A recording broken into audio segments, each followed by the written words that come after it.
Oh, can't say a bloody thing.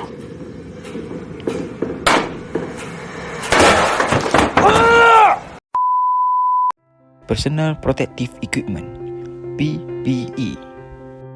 Hazards exist in every workplace in many different forms: sharp edges, falling objects, flying sparks, chemicals, marks, and a myriad of other potentially dangerous situations.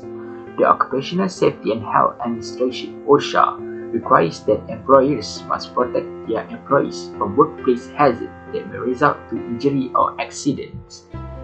PPE basically is an equipment that will protect the user against health or safety risks at work. It can include items such as safety helmets, gloves, eye protection, high visibility clothing, safety footwear, and safety harnesses. It also includes respiratory protective equipment or RPE. Why do we have to wear PPE? Safety is a major issue for day laborers and skilled laborers. Each year, accidents happen frequently in the construction industry, and oftentimes it is due to the absence of personal protective equipment. The purpose to wear is to reduce employee exposure to hazards when engineering and administrative controls are not feasible or effective to reduce this risk to acceptable levels. These hazard risks can be anything from wet floors to falling debris and everything in between. When and where should we use PPE? First reason to wear PPE is when doing a job involving infection risks. Nurses, doctors, and chefs all need personal equipment to protect against infections. For doctors, this is to make sure that infections aren't passed from one person to another. In the case of the chef, they need to ensure they don't cross-contaminate foods. PPE used in this case can include a chef apron and a doctor's overall to protect from spillage, respirators or masks to prevent inhalation, gloves to prevent contact with body fluids or cross-contaminating food. Healthcare is a hugely important sector for the use of personal protective equipment.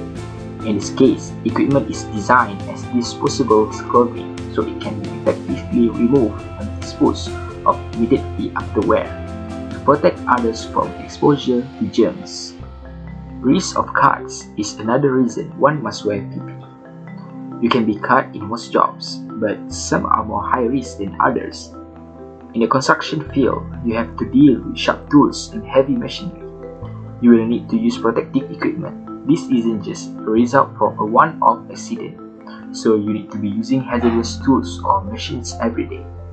You can cut yourself in an office, but it is not a high-risk environment, so you do not need protection. As a result, you may need to use gloves to prevent cuts.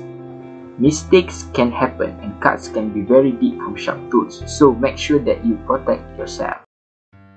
How to wear PPE? There are 5 steps on how to take on PPE. It starts with identifying and gathering the proper PPE to don. One must ensure the choice of gown size is correct.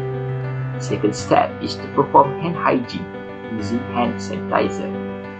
Next, we can put on isolation gown and tie all of the ties on the gown.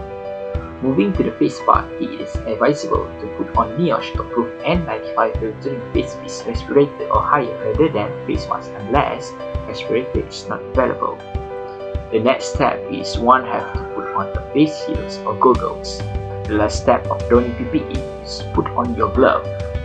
The glove should cover the cuff of gown. To take off or doffing your PPE, one should follow a regulated method, same as donning.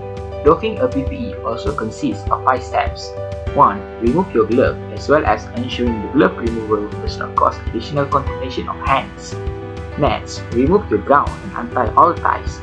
Once exit the operation area, use sanitizer to perform hand hygiene. Next step is you may remove the face shield or goggles, then proceed with removing and discard the respirator. Last step is, again, perform hand hygiene after removing the respirator or face mask.